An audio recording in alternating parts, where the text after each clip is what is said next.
저희 집에 늦둥이 서진이가 조금 있으면 4살이 돼요.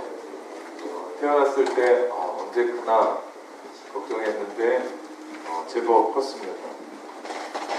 서진이가 우리 큰아이 이삭이와 차이가 제법 납니다. 그래서 그런지 이삭이가 서진이를 너무 예뻐해요. 그래서 귀엽다고 틈만 나면 뽀뽀를 해요. 서진이는 칠팔을 싫다고, 그거 싫다고 안 했으면 좋겠다고 얘기하는데 그 오빠인 이삭이 고등학생인데 못 알아들어요. 못 알아듣시더라고요. 서진이는 저한테 달려와서 늘 그런 얘기해요. 아빠, 이삭이가 또 뽀뽀했어요. 서진이에게 자기 마음에 안 들면 이삭이고, 자기 마음에 들거나 뭔가 부탁해야 되면 이삭이 오빠예요. 그날은 이삭이 놈이 된 거예요. 이삭이가 자꾸 뽀뽀를 한대요. 그래서 제가 이삭이한테 그만하라고 얘기를 하면 이삭이는 예뻐서 뽀뽀하는데 왜 싫어하는지 모르겠대요. 저는 앞날이 걱정이 돼요. 미래에 이삭이가 사랑하게 되면 어떻게 사랑할까? 저런 정신으로. 이런 건 사랑이 아닙니다.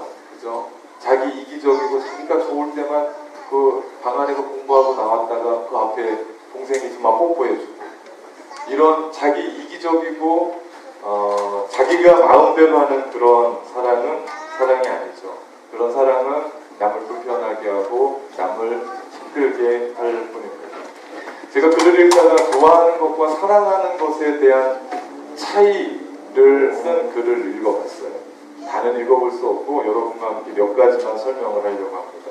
이런 글이었어요. 좋아한다는 것은 그 사람으로 인해 내가 행복해졌으면 하는 것이다. 그러나 사랑한다는 것은 그 사람이 나로 인해 행복해졌으면 하는 것이다. 저는 달랐어요. 좋아하면 욕심이 생기고 사랑하면 그 욕심을 포기하게 된다.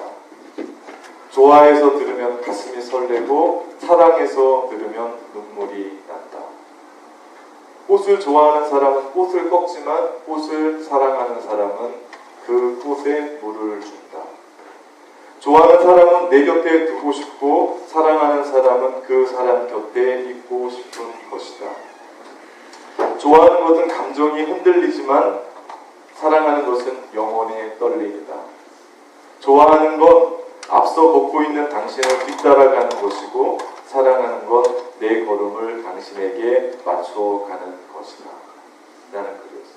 가만 보니까 좋아한다는 것과 사랑한다는 의미가 달랐습니다.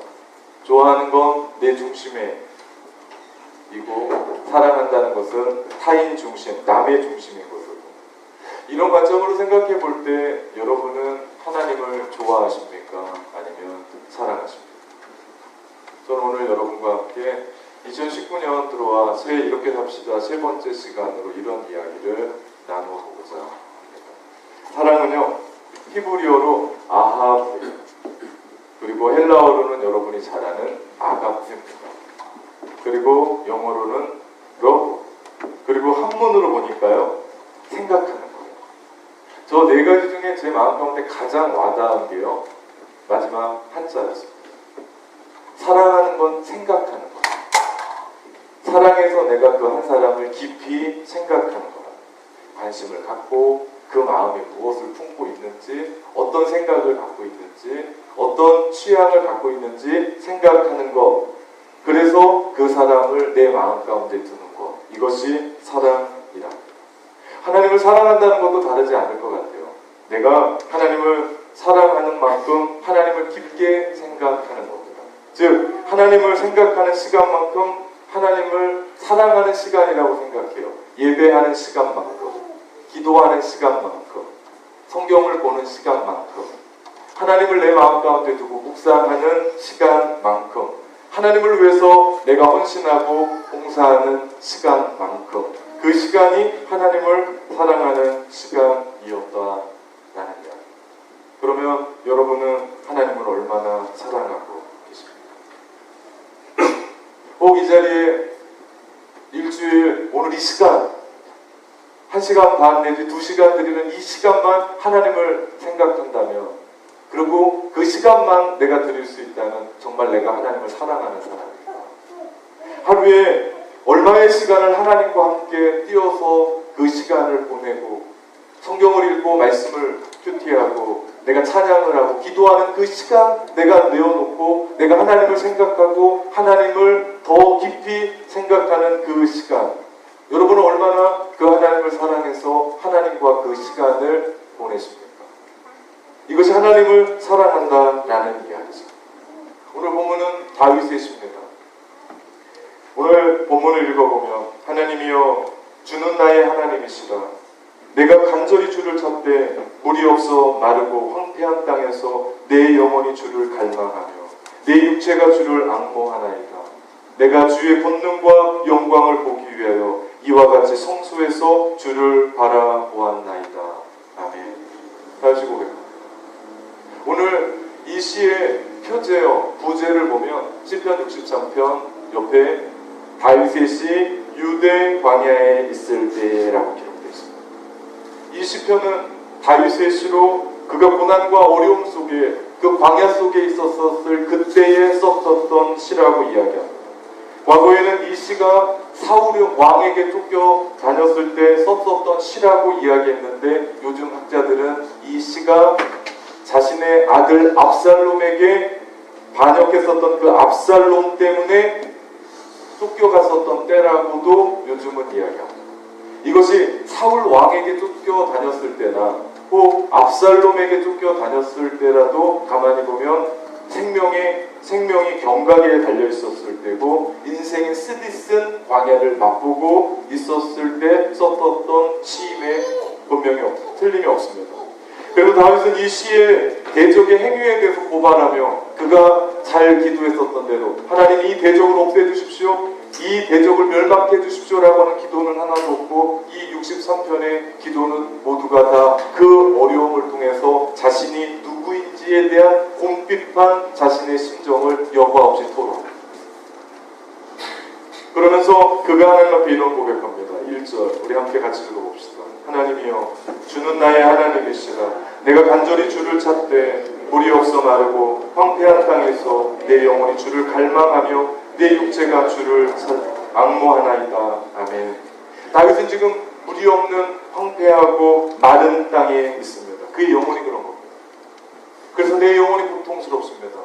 그래서 내 영혼이 쇠합니다. 그래서 내 영혼이 사망의 음침한 골짜기로 다니는 것과도 같습니다. 그러면서 다윗은 하나님의 사랑을 앙망하고 갈망하고 있다는 사실입니다. 여기에서 찾는다라고 하는 히브리어 단어는요, 그 원래의 의미가 날이 새다라는 거죠. 날이 셀 정도로 주님을 더 생각하고 깊게 묵상하며 주님을 찾고 또 찾았다라는 이야기입니다. 그냥 주님을 한번 찾은 게 아니에요. 내가 주님을 만날 때까지, 내 마음 가운데 주님이 그렇게 들려질 때까지 그렇게 찾고 또 찾았다, 밤을 지새며 찾았다라고 하는 이야기입니다. 그의 마음이 물이 없는 메마르고 황폐한 영혼 같아서 그의 땅이 갈라지고 그의 영혼이 갈라지고 얼마나 고통스럽겠습니까? 땅 입장에서 보면 그의 영혼이 얼마나 힘들었겠습니까? 그러면서 그가 하나님을 갈망합니다. 만약에 이 시가 압살롬의 반역을 피해서 도망갔던 시라면 이 고백을 그대로 할 수 있었던 그 이야기가 사무엘하 15장 13절에서 14절 말씀입니다. 전령이 다윗에게 와서 말하되 이스라엘의 인심이 다 압살롬에게로 돌아갔나이다 한지라. 다윗이 예루살렘에 함께 있는 그의 모든 신하에게 이르되 일어나 도망하자. 그러지 아니하면 우리 중 한 사람도 압살롬에게서 피하지 못하리라. 빨리 가자 두렵건대 그가 우리를 급히 따라와 우리를 해하고 칼날로 성읍을 칠까 하노라. 아멘. 참으로 비탄스럽고 참으로 통탄스러운 이야기가 아닐 수 없습니다. 신하에게, 자신의 아들이 반역해서 쫓겨나가는데 우리가 죽을 것 같으니까 빨리 도망가자라고 말했었던 다윗의 마음은 어떠했을까요? 그의 심정은 어떠했을까요? 그래서 그의 고백을 하는 그 단락 23절, 사무엘하 15장 23절을 말씀해 보니까 온 땅 사람이 큰 소리로 울며 모든 백성이 앞서 건너가며 왕도 기드론 시내를 건너간 모든 백성이 광야길로 향하니라 라고 말씀합니다. 이런 광야가 또 어디 있겠습니까? 자기가 키웠던 아들에게 반역을 당하고 그냥 반역을 당한 게 아니라 지금 생명을 잃어버릴 것 같아서 모든 신하와 함께 시내를 건너가는 다윗의 마음이 어땠을까요? 그리고 그 모습을 보면서 백성들이 울고 있었던 그 모습을 본 다윗의 마음은 어땠을까요? 다윗의 마음이 그렇게 갈망했습니다. 다윗의 마음이 그렇게 하나님을 악모했습니다. 광야에서 물을 찾지 못해서 목타 들어가면서 죽을 지경이 되었던, 마치 시편 42편에 사슴이 시냇물을 찾아 헤매듯이 다윗의 마음이 이런 마음으로 그가 주님을 찾고 또 찾고 있었다는 거죠. 그의 영혼이, 그의 육신이 아니라 그의 영혼이 하나님을 갈망하고 악망하며 그가 또 주님을 찾고 찾았다는 겁니다. 이 모습에서 다윗은 그 옛날 그가 하나님의 성전에서 예배했을 때가 기억났습니다. 그러면서 그가 이런 고백을 합니다. 2절입니다. 우리 같이 읽어봅시다. 내가 주의 권능과 영광을 보기 위하여 이와 같이 성소에서 주를 바라보았나이다. 아멘. 성소에서 주님을 바라보았다라고 하는 이 바라보았다라는 것은 그냥 주님을 바라본 게 아닙니다. 마치 선지자들이 주님의 음성을 듣고 환상을 듣기 위해 바라보았다라는 의미처럼 다윗은 하나님의 권능과 영광을 바라보기 위해서 성소에서 그렇게 하나님을 바라보았던 것을 기억하는 겁니다. 그렇게 예배했었던 자신의 영혼을 그렇게 바라보았던 겁니다. 이 고백은 지금 다윗이 그 성소에서 하나님을 예배하고 싶어도 예배할 수 없는 안타까운 그 심정, 그 영혼이 주님을 기다리는데, 그 영혼이 주님을 예배하고 싶은데, 그 영혼이 주님 앞에 기도하고 싶은데, 그 영혼이 주님 앞에 그렇게 목 놓아 찬양하고 싶은데 그러지 못하고 있는 안타까움을 표현하고 있는 것을 봅니다. 더욱이 그의 영혼이 쪽쪽 갈라진 메마른 사막과 같은 그 영혼에 있다라는 것입니다. 우리가 알아야 됩니다. 우리가 이렇게 편하게 예배드리고 있을 수 있다는 것이 감사라는 것. 이게 행복한 일입니다. 다윗은 그 영혼 속에, 그 어려운 심령 속에 내가 하나님을 예배했었던 그 성소, 하나님의 영광과 권능을 보기 위해서던 그때를 기억하면서 그가 회고했었던 그 마음처럼 우리가 많은 사람들을 보면 몸이 아파서 병상에 있어서 큰일이 있어서 마음이 다쳐서 이 자리를 찾지 못하는 사람들이 얼마나 많은지 모릅니다. 그렇기 때문에 이 예배의 자리가 우리에게 얼마나 소중한 자리인지, 이 자리를 뭔가로 바꿀 수 있는 자리가 아닙니다. 이 자리는 내 자식이 뭔가에서 바꿀 수 있는 자리가 아닙니다. 이 자리는 내가 사업한다고 뭔가로 바꿀 수 있는 자리가 아닙니다. 이 자리는 생명처럼, 여러분의 생명보다 더 귀한 게 있습니까? 여러분의 생명과도 바꿀 수 있는 게 그 무엇이 있습니까? 아무것도 없습니다. 이 예배의 자리는 바로 그런 자리죠. 그렇기 때문에 우리가 이 예배의 자리를 찾고 더 철저히 지켜야 됩니다. 생명의 자리인 줄 믿고. 다윗의 고백이 뭡니까? 하나님만이 내 영혼을 만족시키시는 분입니다. 하나님만이 내 영혼을 채워주실 수 있는 분입니다. 하나님만이 내 영혼에 단비를 부어주실 수 있는 분입니다. 하나님만이 나의 모든 것입니다라고 고백한 것이 다윗의 고백이고, 이것이 다윗이 하나님을 사랑한다라고 하는 고백입니다. 어떤 환경, 어떤 고난, 어떤 광야, 어떤 삶 속에 있을지라도 그는 고백합니다. 내가 하나님만으로 만족합니다. 나에게 하나님 한 분만 있으면 됩니다. 나에게 주님뿐이 없습니다. 주님이 내 영혼을 만져주실 때, 주님이 내 영혼과 함께 하실 때, 내 영혼을 만족시키시는 분 오직 주님밖에 없으며 주님이 나의 모든 것들을 붙잡아 주십니다. 이 고백이 다윗에게는 내가 하나님을 사랑합니다 라고 하는 고백입니다. 정말 여러분은 하나님 한 분만으로 내 영혼을 만족시키시는 주님인 줄 믿고 여러분은 신앙생활을 합니까? 그래서 내가 주님 사랑합니다라고 하는 고백이 내 영혼은 주님으로만 만족합니다. 내 영혼은 주님으로만 만족할 수밖에 없습니다. 그래서 나는 하나님으로 만족합니다 라고 고백하며 살아갑니다. 이 고백이 크리스천의 삶, 이 고백이 그리스도인의 삶입니다. 비록 내 삶은 사망의 음침한 골짜기로 다닐지라도, 지금 내 삶은 죽음의 경각 앞에 있을지라도, 지금 내 삶은 상황이 우겨쌈을 당하고 있을지라도, 지금은 나의 삶은 믿었던 사람에게 배신을 당했을지라도, 몸이 아프고 고난이 있어도 나는 하나님 한 분만으로 만족합니다. 내 영혼은 그 하나님 한 분만으로 만족합니다. 내 영혼은 영혼은 하나님을 예배하는 것으로 만족합니다. 내 영혼은 그 하나님을 찬양하는 것으로 만족합니다. 내 영혼은 그 하나님께 기도하는 것으로 만족합니다. 이것이 하나님을 향한 우리의 고백이 되어야 될 줄 믿습니다. 왜 힘들지 않겠습니까? 왜 어렵지 않겠습니까? 왜 고난이 없겠습니까? 왜 외롭지 않겠습니까? 왜 서럽지 않겠습니까? 그렇지만 그럼에도 불구하고 주님을 살아가기에 넉넉하게 이 자리에 서고 그 사랑으로 이겨갈 수 있는 줄 믿습니다. 그 사랑이 어떤 사랑입니까? 그 사랑이 십자가에서 우리를 사랑하셔서 우리 죄를 용서하시려고 죽기까지 피 흘려 죽으시며 우리를 구원하셨던 그 사랑 아닙니까? 그 사랑 때문에 우리가 또 이 땅에 와서 이곳에 와서 우리는 또 하나님을 예배하고 목놓아 주님을 예배하는 거 아닙니까?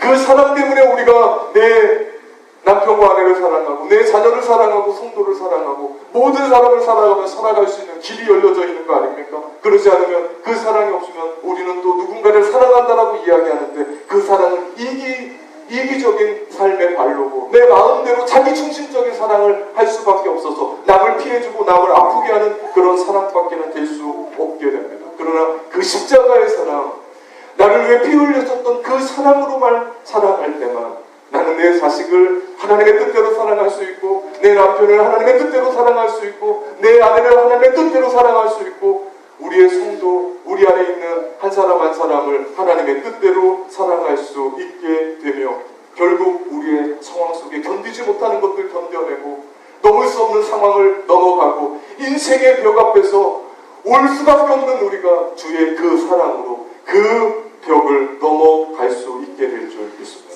왜요? 중요한 건 하나입니다. 내 영혼을 만족시키실 분은 하나님입니다. 우리가 살아가면서 여러분의 영혼을 만족시킬 수 있는 게 다른 게 있습니까? 수많은 돈을 벌고 수많은 인기를 가지고 살아가고 수많은 명예를 가지고 살아가고 모든 사람이 부러워하는 모든 것 다 갖고 살아가도 내 영혼, 가장 중요한 최고라고 이야기하는 내 영혼을 만족시킬 수 있는 하나님이 없다면 우리가 만족할 수 있는 것은 아무것도 없더라. 그런데 내 안에 있는 모든 것, 사람들이 부러워할 게 아무것도 없어도 내 마음을 만족시킬 수 있는 분, 그분이 하나님이십니다 라고 하고 고백할 수 있는 그 사람에게는 모든 것들이 만족되더라.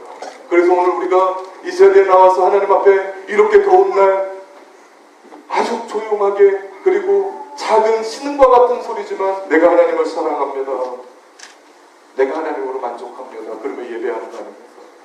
그래서 오늘 이 시간 우리가 하나님 앞에 그렇게 목놓아 하나님을 찬양한 거 아닙니까? 이전보다도 더욱 주님을 사랑하겠습니다. 어제보다도 더욱 주님을 더 사랑하겠습니다. 나의 삶은 눈물이 있고 나의 삶은 아픔이 있고 해도 안 되는 그런 인생의 고난 속에서도 내가 이전보다도 더욱 주님을 사랑하겠습니다.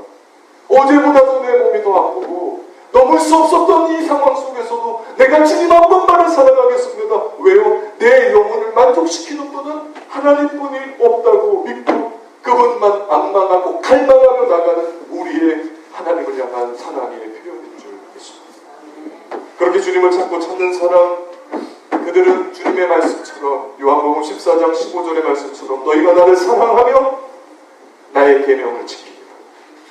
중요한 말씀입니다. 너희가 나를 사랑하냐? 그러면 너희는 내 계명을 지킨다. 주님을 사랑하는 사람은 주님의 계명을 지키는 사람입니다. 예수님은 그 계명을 두 가지로 요약해 주셨습니다. 그거 하나는 위로는 하나님을 사랑하고 밑으로는 아래로는 우리의 이웃을 사랑하는 것이라고 말씀합니다.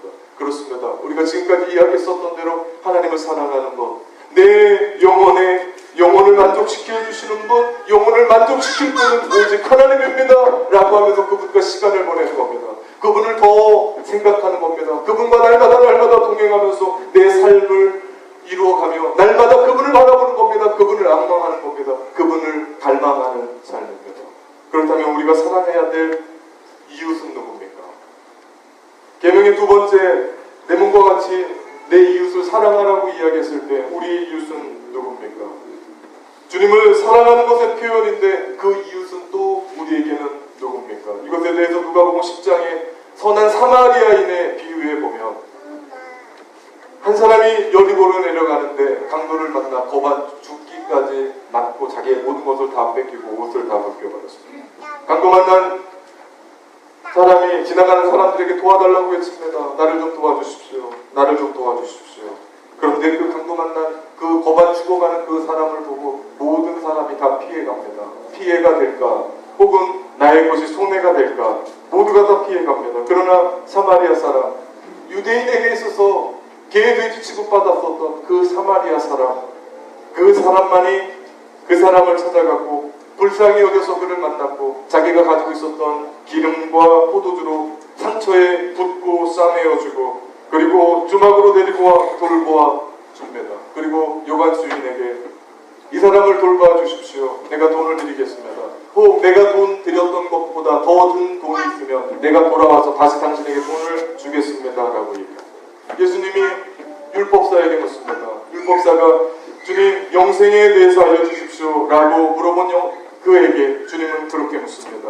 내가 보기에 누가 이 강도 만난 자의 이웃이 되겠느냐 라고 얘기했을 때 그 율법사가 얘기합니다. 예, 자비를 베푼 사람입니다. 그럴 때 영생에 대해서 궁금했었던 율법사에게 주님은 말씀하십니다. 너도 이와 같이 하라. 너도 가서 이와 같이 하라. 주님이 우리 가운데 말씀해 주시는 이웃사랑, 이웃이 누굽니까? 라고 이야기했을 때 우리 가운데 주시는 말씀이 마찬가지입니다. 주님을 사랑한다면 너희도 그렇게 형제를, 이웃을 사랑해야 된다라는 이야기입니다. 2009년 4월 13일 한국 여의도 국회의사당 소회의실에서는 뜻깊은 시상식이 있었습니다. 해마다 열리는 국회 인권 포럼상이 올해 67세의 경남 통영에서 작은 멍게 양식장을 하는 전재용 씨라는 사람이 선정됐습니다. 아주 보통 사람이에요. 평범한 촌놈입니다. 그리고 그렇게 대단할 것도 같지 않은 사람인데 이분이 인권상을 받았습니다. 때는 1985년 11월 14일 당시 이분은 외양 어선의 선장으로 인도양에서 참치잡이 조업을 마치고 만선의 기쁨을 안고 부산으로 돌아오는 때 남중국해를 지나던 그때 1등 항해사로부터 긴급 타진을 받습니다. 멀리 선수 앞에 표류하는 배가 있습니다. 보니 베트남 사람들입니다. 당시 보트피플이라고 얘기했죠. 1975년 베트남이 전쟁을 7년 동안 전쟁하다가 집니다. 그리고 베트남이 공산화가 됩니다. 그러면 베트남 사람들이 전부 다 나라를 떠납니다. 그때 배를 타고 떠나왔던 보트피플이었습니다. 처음에 보트피플인 것으로 확인하고 난감했지만 선장은 배의 간부들과 함께 회의를 하고 그들을 구출합니다. 4톤 남짓한 조그만 배에 몇 명 없을 거라고 생각했는데 끄집어내니까 96명이나 들어가요. 그 중에 절반이 고녀자와 아이들이고 노인, 심지어는 8개월 된 임산부까지 그 조그만 배에 96명이. 그 배는 모터가 고장나 있었습니다. 엔진도 망가져 있었습니다. 먹을 것도 다 떨어져 있었고 물은 바닥나 있고 11월 14일이면 얼마나 추웠겠습니까? 파도는 높고 추워가는데 이제는 다 죽었다라고 했을 그때에 전재용 선장이 그들을 구원했습니다. 그 전에 20척이 넘는 배들이 지나갔어요. 도와달라고 소리를 치는데 아무도 도와주지 않았어요. 그냥 지나가요. 모두가 그냥 지나갔어요. 그런데 전재용 선장이 도와줍니다. 그런데 문제가 생겼어요. 선장이 본사에 96명의 보트피플을 구했다는 전문을 보내왔는데 회신 내용이 난감한 겁니다. 모두가 다 무인도에 무조건 내리라는 회신이었어요. 암담해진 전 선장은 선원들에게 빈 드럼통을 엮으라고 뗏목을 만들었습니다. 그리고 그들을 태워 무인도로 보낼 작정을 했습니다. 그런데 그것도 이내 그렇게 할 수 없었습니다. 왜? 전 선장의 눈에 들어왔던 것은 96명의 생명이었습니다. 아니 97명의 생명이었습니다. 그래서 내가 책임지겠다라고 얘기하고 그 모든 사람을 부산항으로 데려옵니다. 당시 한국은 난민에 대한 법이 없었어요.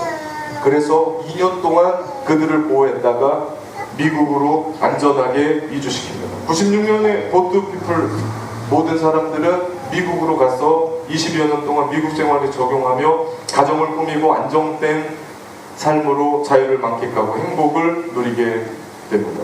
그때 이 전재용 선장은 회사 방침을 어겼다고 해서 해고당합니다. 그리고 베트남의 공사에 대한 그 부분 때문에 정부의 사정기관에 혹독한 조사를 했습니다. 이런 사건에 이력이 있어서 선장까지 했었던 그 사람을 아무도 뽑질 않는 겁니다. 그가 고향으로 돌아와서 조그만 배 하나 사서 고기 잡다가 빚 만지고 겨우 생계를 유지하다가 지금은 통영에서 멍게 약직장을 하고 있었던 겁니다. 조그맣게.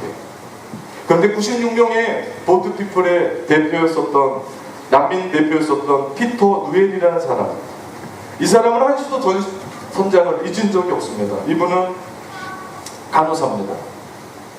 그 10일 동안 전 선장과 함께 대화하고, 그리고 전 선장이 전해줬던 그의 사진을 가지고 끝까지 지키며 스크랩을 하고 LA에 있는 한인타운을 돌아다닙니다.